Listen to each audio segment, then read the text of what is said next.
नमस्कार दोस्तों, मैं विनय दुबे मुंबई से। कल चेतन कुमार नाम के एक हाथरस निवासी एक आरपीएफ सैनिक ने मुंबई की एक ट्रेन में B5 बोगी के अंदर 4 लोगों की हत्या कर दी। उसमें से एक सनातनी भाई टीकाराम मीणा थे, जो कि खुद एक आरपीएफ के अधिकारी हैं। उसके बाद 3 यात्रियों की इसमें हत्या की गई, जो कि तीनों के तीनों मुसलमान थे।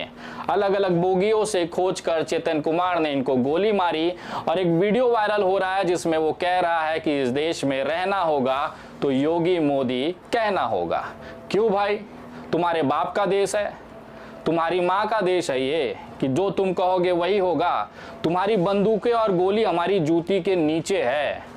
और एक बात बताओ, चेतन कुमार और उसको समर्थन करने वाले तमाम उन झटुल्लों से मैं पूछना चाहता हूं कि इन मुसलमान कौम का आपने क्या ही उखाड़ लिया?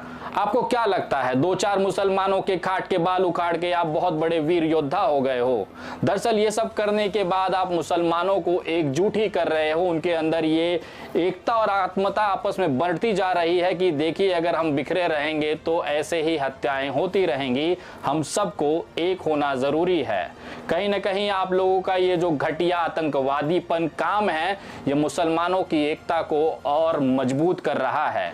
जो भी चेतन कुमार का समर्थन कर रहा है, उनको मैं कहना चाहता हूं कि भैया एक काम करिए, आप कुत्ता पाल लीजिए, सूअर पाल लीजिए, गधा पाल लीजिए, लेकिन कम से कम ये गलतफहमी बिल्कुल भी मत पालिए कि इस देश में योगी आदित्यनाथ और नरेंद्र मोदी के रहते हुए इस देश के अंदर नफरत की कितनी भी आंधी चल जाए तो आप मुसलमानों का खाट का बाल उखाड़ लेंगे।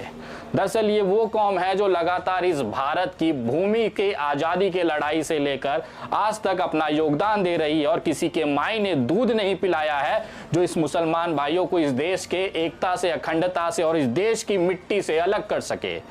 मैं देखना चाहता हूं वो कौन से भोसड़ी वाले हैं जो इस भारत की भारतीयता को चैलेंज कर रहे हैं।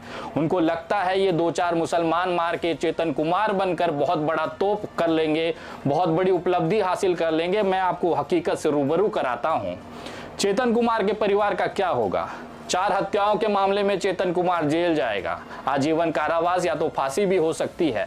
रेलवे के कानून और सख्त होते हैं, शायद इसके बाद इसके साथ पूरी जिंदगी ये घोर कारावास में रहेगा। जिस परिवार के लिए ये अपनी रोजी रोटी रेलवे की हमारे टैक्स के पैसे से भीख पर खा रहा था, अब उस परिवारों को वो निवाला भी मिलना बंद हो जाएगा।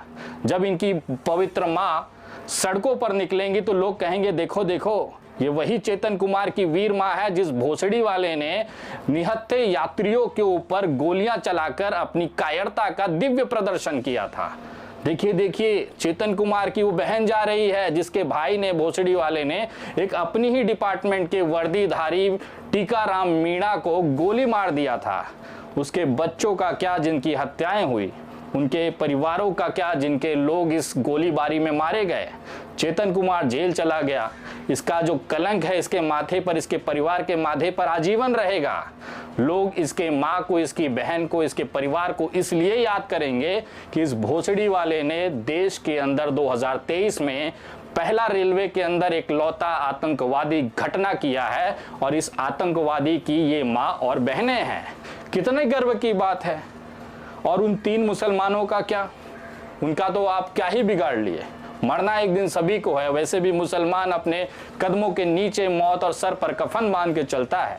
वो जानता है कि सभी को एक दिन इसी मिट्टी में दफन हो जाना है, लेकिन इन सारी कृत्यों के बाद चेतन कुमार को जिंदगी भर अब जेल में सड़ना होगा। आपको लगता है आप इस्लाम और मुसलमान को रोक लेंगे ये सब कर कर? सोचिए, अगर चेतन कुमार के हिसाब से ही 800 साल राज करने वाले मुगलों ने भी सोचा होता तो क्या आज ये टीका लगाकर, भगवा गमछा गले में डालकर, एक पार्टी के तलवे चाट कर अपने आप को कट्टर सनातनी और हिंदू कहने वाली कौम बचती? इस भारत का वो इतिहास रहा है कि कितने ही फौजें, कितने ही आक्रमण आए और चले गए, लेकिन इस भूमि से जुड़े हुए तमाम समुदाय के लोगों की एकता, अखंडता और अपनापन, इस मिट्टी से जुड़ा, वो खत्म नहीं कर पाए। तो ये कल के पैदाइश 4 झटुल्लों की औलादें ये सोचती हैं कि बंदूक के दम पर वो मुसलमान और इस्लाम और खास तौर पर इस देश के नागरिक का वो झाट का बाल भी उखाड़ पाएंगी। इस्लाम और मुसलमान तो बहुत दूर की बात है, एक नमाज की ताकत से अगर आपको रूबरू कराऊं तो वो आपकी पैंट गीली हो जाएगी। एक दूसरा वीडियो भी कल वायरल हो रहा था जिसकी चर्चा तमाम सोशल मीडिया पर थी। एक ट्रेन चल रही है जिसके अपर बर्थ पर एक मुसलमान व्यक्ति नमाज पढ़ रहा है। इसको चिढ़ाने के लिए, इसके नमाज में खलल डालने के लिए लोअर सीट पर स्लीपर क्लास के 6 बंदे हनुमान चालीसा मोबाइल में देख देख के पढ़ रहे हैं। आपके स्क्रीन पे ये वीडियो जो चल रही है इसमें आपको दिख रहा होगा कि किस तरह से एक बुजुर्ग मुसलमान इंसान अपने साइड अपर बर्थ पर नमाज अदा कर रहा है और उसके सामने वाली सीट पर 6 युवा लड़के जिनकी उम्र 20 से लेकर 25 साल के बीच में है, केवल सोशल मीडिया पर वायरल होने के लिए हनुमान चालीसा का पाठ कर रहे हैं। मैं इसके 2 पहलू आपको दिखाना चाहूंगा। पहले आपको नमाज की ताकत दिखाता हूं। सोचिए ये इंसान जो मुसलमान है, अपर सीट पर नमाज पढ़ रहा है, वो रोज दिन में 5 बार नमाज पढ़ता है, लेकिन इन 6 लोगों से पूछिए कितनी बार इन्होंने हनुमान चालीसा पढ़ा है। और ये नमाज की ताकत है। मुसलमान भाई ने जैसे ही नमाज शुरू की, इन लोगों के अंदर वो सोशल मीडिया एक कीड़ा जाग गया, एक तरह से वो भाजपाई कीड़ा जाग गया कि मुसलमान को चिढ़ाने के लिए, उसके नमाज में खलल डालने के लिए इनको मजबूर कर दिया उस नमाज ने, उस इस्लाम ने, कि इनको अपने मोबाइल निकालने पड़े। मोबाइल में गूगल पर जाकर हनुमान चालीसा का PDF खोलना पड़ा और इनको पूरी हनुमान चालीसा पढ़ना पड़ा। ये ताकत और खूबसूरती है उस इस्लाम की जो अपने ऊपर वाले की इबादत तो करता ही है, साथ में इन तमाम जो लोग कभी जिंदगी में हनुमान चालीसा नहीं पढ़ने वाले, उनको भी हनुमान चालीसा पढ़ने पर मजबूर कर दिया। ये खूबसूरती है इस देश की सांस्कृतिक विरासत की, इस्लाम की और मुसलमान की। सोचिए अगर वो मुसलमान भाई नमाज नहीं पढ़ रहा होता तो क्या ये 6 लोग हनुमान चालीसा पढ़ते? ये दिन भर बैठ के इंस्टाग्राम और यूट्यूब के रील्स पर अपनी बहनों का मुजरा देखते हैं, वो हाथ आज हनुमान चालीसा पढ़ रहे हैं इस बुजुर्ग इंसान की वजह से जो ऊपर वाली सीट पर नमाज पढ़ रहा है। दूसरा वाकया मैं आपको दिखाना चाहूंगा इसी वीडियो के अंदर। एक महिला जो नीचे बैठी है, जिसकी उम्र 45 से 50 साल दिख रही है, वो नीचे फर्श पर बैठी है इन 6 मुस्टंडों लड़कों को जो अपने आप को कट्टर सनातनी मानकर हनुमान चालीसा पढ़ रहे हैं। दरअसल हनुमान और श्री राम की जो इनकी जीवनी है, उनका जो चित्रण है, जो चरित्र है, ये अपनी जिंदगी में कभी भी ला नहीं सकते। जिस माता सीता को लेकर इन्होंने अभी कुछ दिन पहले आई एक मूवी का बहिष्कार करने की शुरुआत की थी, उसी माता सीता के महिला अपमान को लेकर इतने चिढ़े हुए थे कि उनके वस्त्र, माता सीता के वस्त्र खराब है, पिक्चर के डायलॉग खराब है। उन्हीं के सामने एक 45 से 50 साल की बुजुर्ग महिला बैठी हुई है और इन 6 युवाओं को शर्म नहीं आ रही है कि उस महिला को नीचे बैठ के, जो खुद जगत जननी है, जिनको कहा जाता है कि उनके पैरों में स्वर्ग होता है, ऐसी सनातनी औरत को इन्होंने नीचे बिठाया हुआ है केवल मुसलमान के नमाज को खलल पैदा करने के लिए हनुमान चालीसा पढ़ रहे हैं। और सोशल मीडिया पर इनको देखने वाले इनके नीचे जय श्री राम लिख रहे हैं। ये देखकर आपको क्या समझ में आ रहा है? मेरे हिसाब से मुझे ये दिखाई दे रहा है कि ये बेचारे इतने कमज़ोर हैं कि ठीक से अपना हनुमान चालीसा भी नहीं पढ़ पा रहे हैं, मोबाइल में देख के पढ़ने की आदत हो गई है। ये हनुमान चालीसा पढ़ने वाले पैर शायद ही कभी मंदिर पहुंचे होंगे, लेकिन एक मुसलमान को नमाज पढ़ता देख इनके अंदर का हिंदुत्व जाग गया और इन्हें मजबूर होना पड़ा कि अपने मोबाइल में निकाल कर हनुमान चालीसा पढ़ना पड़ा। ये वो इस्लाम और मुसलमान की ताकत है कि बिना आवाज़ किए, बिना इशारा किए, बिना उकसाए, केवल अपनी नमाज पढ़ते पढ़ते सनातनी भाइयों के अंदर इतनी ऊर्जा भर दी, इतनी भक्ति भर दी कि वो मजबूर हो गए कि इंस्टाग्राम और सोशल मीडिया पर अपनी बहनों के मुजरे देखना छोड़ वो हनुमान जी को याद करते हुए पूरे हनुमान चालीसा पूरे मंत्रों के साथ ताली बजाकर मगन होकर पढ़ने लगे। मैं सलाम करता हूं उस मुसलमान भाई को, कम से कम उसके नमाज की वजह से मेरे सनातन धर्म के 6 भाइयों ने कम से कम जिंदगी में भले एक ही बार हनुमान चालीसा तो पढ़ी। और अपनी आंखों में सूअर का सूरमा लगाकर इन 6 चूजों को लगता है कि वो किसी मुसलमान के नमाज में खलल डाल सकता है। एक पुराना वाकया इस्लाम में बहुत चर्चित है कि एक बहुत पुराने बड़े योद्धा थे जिनको परास्त करना आसान नहीं था। उनके लिए सबसे कमज़ोर कड़ी जो थी वो नमाज और मस्जिद थी।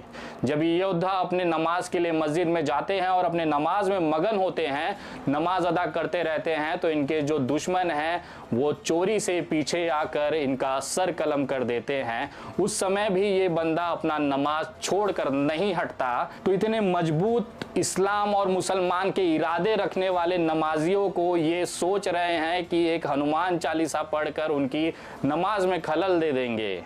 भैया मैं फिर कह रहा हूं कि आप कुत्ता पालिए, बिल्ली पालिए, अगर नहीं होता है तो सूअर पाल लीजिए, लेकिन ये गलतफहमी मत पालिए कि किसी भी नमाजी इंसान को जो नमाज पढ़ रहा है वो तुम्हारे आवाज़ से, तुम्हारी हरकतों से, वो अपने अल्लाह से, अपने ऊपर वाले से जो जुड़ाव है उसे छोड़कर अपने ध्यान को बांट लेगा। ये बहुत बड़ी गलतफहमी में हो। क्या होता है जब भी मुसलमान अपनी तरफ से एक बार आपकी तरफ आने लगता है? अभी 31 जुलाई को हरियाणा के नूह में, मेवात में एक वीएचपी ने, विश्व हिंदू परिषद ने रैली निकाली। थोड़ा सा ही इन्होंने मुसलमानों के प्रति अपशब्दों का इस्तेमाल किया, नूह की जनता ने पेल दिया। क्यों रो रहे थे कि हमारे ऊपर हमला हो गया, पत्थरबाजी हो गई, हमारे लोगों को पीटा गया, हिंदुओं को पीटा गया, सनातनियों को दौड़ा दौड़ा के कूटा गया। भैया अगर आप किसी के मुंह में हाथ डालोगे तो वो काटेगा ही, कितना सब्र करेगा वो। नूह में यही देखने के लिए मिला। आज सुबह से लगातार ट्विटर पे ट्रेंड चल रहा है कि देखिए नूह में जमातियों और आतंकवादियों की जमात ने पत्थरबाजी की। भैया तुम गांड में उंगली करोगे तो कोई तुमको तमाचा मारेगा ही, तुम गांड में उंगली करना बंद कर दो, तमाचा पड़ना बंद हो जाएगा। कहाँ हमारे धार्मिक ग्रंथों में लिखा है कि जब तक कावड़ यात्रा की जो डीजे का साउंड है वो मस्जिद के बाहर जाकर वहां पर मुजरा जब तक नहीं करेंगे तब तक प्रभु महादेव हमारे जल को स्वीकार नहीं करेंगे? कहाँ ऐसा लिखा हुआ है? किस रामायण में लिखा है, किस हमारे सनातनी धार्मिक ग्रंथों में लिखा है कि जब भी रामनवमी की यात्रा निकलेगी तो मस्जिद के सामने आकर हाथों में तलवारें लेकर मुजरा करने के बाद ही पूरा होगा, तभी प्रभु श्री राम खुश होंगे? ये वो जमात है जो न कि हिंदुओं में है न सनातनियों में है। दरअसल ये गुलाम प्रजाति है जो केवल राजनीतिक फायदे के लिए भारतीय जनता पार्टी का तलवा और अड़ुआ सहलाती है। ये केवल अपने राजनीतिक आकाओं को खुश करने के लिए बार बार मस्जिद के सामने जाकर गांड रगड़ेंगे, बार बार मस्जिद के सामने जाकर मुजरा करेंगे ताकि इनके जो ऊपर बैठे आका है वो खुश हो। इनको भगवान से, राम से, हनुमान चालीसा से कोई लेना देना नहीं है। अगर इनको इतनी ही भक्ति होती तो हर मंगलवार को ये हनुमान जी के सामने जाकर वहां पर हनुमान चालीसा पढ़ते, हर शनिवार को शनिदेव पर तेल चढ़ाते, जाकर उनसे प्रार्थना करते, प्रभु श्री राम की याचना करते, उनका प्रार्थना करते, उनकी पूजा करते। लेकिन इनको पूजा कहाँ करना है? मस्जिद के सामने। इनको मुजरा कहाँ करना है? मस्जिद के सामने। इनको हनुमान चालीसा कहाँ पढ़ना है? नमाज करते हुए मुसलमान के सामने। ये वो भारत है जिसको नरेंद्र मोदी ने एक नफरत का बाजार बना दिया है। पूरे विश्व के अंदर डंका बज रहा है। कल से लेकर आज तक चेतन कुमार हो, चाहे कोई भी फलाना ढिमकाना हो, सोशल मीडिया उठा के देख लीजिए, एक से एक चरसुल्ले गर्दुल्ले जो भारतीय जनता पार्टी के अड़ुए सहलाने वाले हैं, इनकी जमात फल फूल रही है। क्योंकि इनको लगता है कि ये नफरत फैलाकर इस देश की जो एकता अखंडता है उसको तोड़ देंगे और एक नए भारत का शुरुआत करेंगे, उदय करेंगे, बनाएंगे। दरअसल ये फिर से उसी गलतफहमी में है जिसको मैं बार बार कहता हूं। मैं आपको एक चीज स्पष्ट कर देता हूं, तुम चाहे कितने भी हिजड़ों की फौज तलवारें लहराते हुए मस्जिदों के सामने मुजरा करो, चाहे डीजे लेकर अपना पैंट उतार के, अपना अंडर उतार के फेंक के नंगा नाच करो, चाहे कितने ही चेतन कुमार बनकर मुसलमानों को खोज खोज कर ट्रेनों में गोलियां मारो, लेकिन मैं एक चीज आपको यकीन के साथ बोलता हूं, हर सनातनी भाई जो इस देश की एकता अखंडता और इस मिट्टी के जमीन से जुड़ी मिट्टी में विश्वास रखता होगा वो कभी भी अपने मुसलमान भाई का साथ नहीं छोड़ेगा।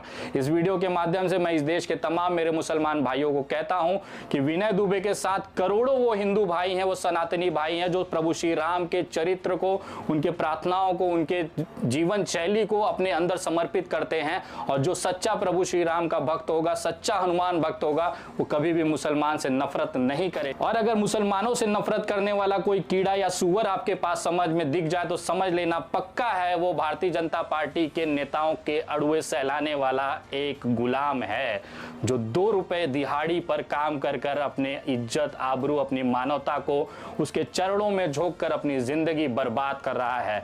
पूरे देश में अगर देखा जाए तो भारतीय जनता पार्टी, आरएसएस, बजरंग दल, विश्व हिंदू परिषद, इन तमाम संगठनों के अगर टोटल कार्यकर्ताओं की औकात या संख्या में आपको बताऊं तो 2.5 से 3 करोड़ से ज्यादा ये नहीं है। केवल मोबाइल पे टन से मिस कॉल देने से आप सदस्यता ले लेंगे, वो जो चूतियापा है ना उसे बगल रखो। लेकिन जमीनी स्तर की बात कर रहा हूं कि अगर भाजपा की रैलियों में 500 और दारू की बोतल ना दो तो एक कुत्ता उनकी मंडप में मूतने ना जाए, उनका भाषण सुनने ना जाए। हजारों बार ऐसा हुआ है कि नरेंद्र मोदी जी, अमित शाह जी बोल रहे हैं और पूरी कुर्सियां खाली हैं। पैसा फेंक के ये पार्टी चला रही है। अगर इनके कार्यकर्ताओं को अगर पैसा ना दिया जाए, पेट्रोल ना दिया जाए, नाश्ता ना दिया जाए तो ये अपनी ही पार्टी का झंडा उठाने में सबसे पहले फेंक के वहां से गायब होंगे। दरअसल ये पूरी जो कौम है, ये पूरी भारतीय जनता पार्टी की जो नफरती चिंटू हैं, इनकी संख्या केवल 2 से 3 करोड़ के आसपास है। सारे संगठनों का मिला के मैं कह रहा हूं जो भाजपा का आइडियोलॉजी को समर्थन करते हैं। ये देश में 140 करोड़ की आबादी है और 137 करोड़ आबादी अपने देश के मुसलमान के साथ है।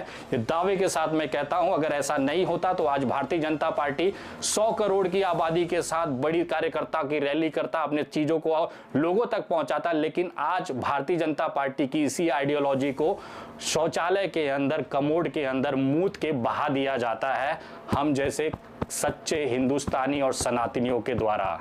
मैं दावे के साथ कहता हूं जो इस देश का सच्चा हिंदुस्तानी होगा उसे किसी दाढ़ी, किसी टीके, किसी टोपी से कोई दिक्कत नहीं है।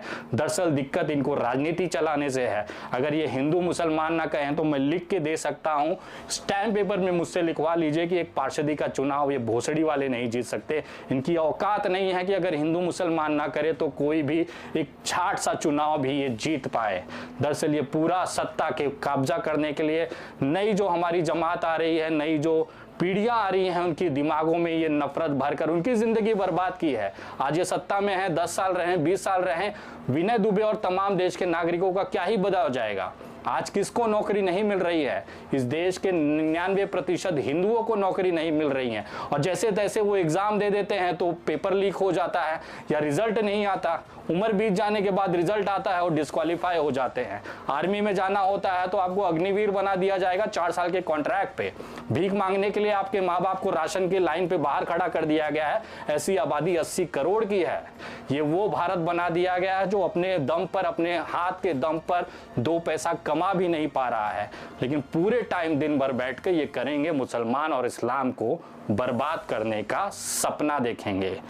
ये वो भारत है जो आज नहीं तो कल पूरी तरह से तबाह होगा और उसको, इसके जो सबसे मुख्य कारण है वो भारतीय जनता पार्टी दूसरे नंबर पर है। पहले नंबर पर बीजेपी के कमल के बटन को दबाने वाले उन तमाम वोटर हैं जिन्होंने इस पार्टी को वोट देकर इसे सत्ता में बिठाया ताकि ये देश के अंदर नफरत की बदबूदार हवा चला सके और इस देश का जो असली भाईचारा है, अखंडता है या असली हिंदुस्तानी या भारतीयता है उसे नष्ट कर सके।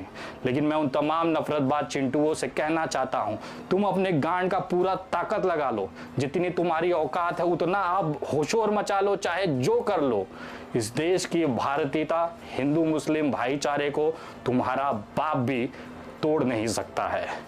वीडियो कैसी लगी है आप कमेंट जरूर करें, वीडियो को शेयर जरूर करें, हर भारतीय तक पहुंचाने की जिम्मेदारी अब आपकी है। अगली वीडियो बहुत जल्द, तब तक जय हिंद, जय महाराष्ट्र।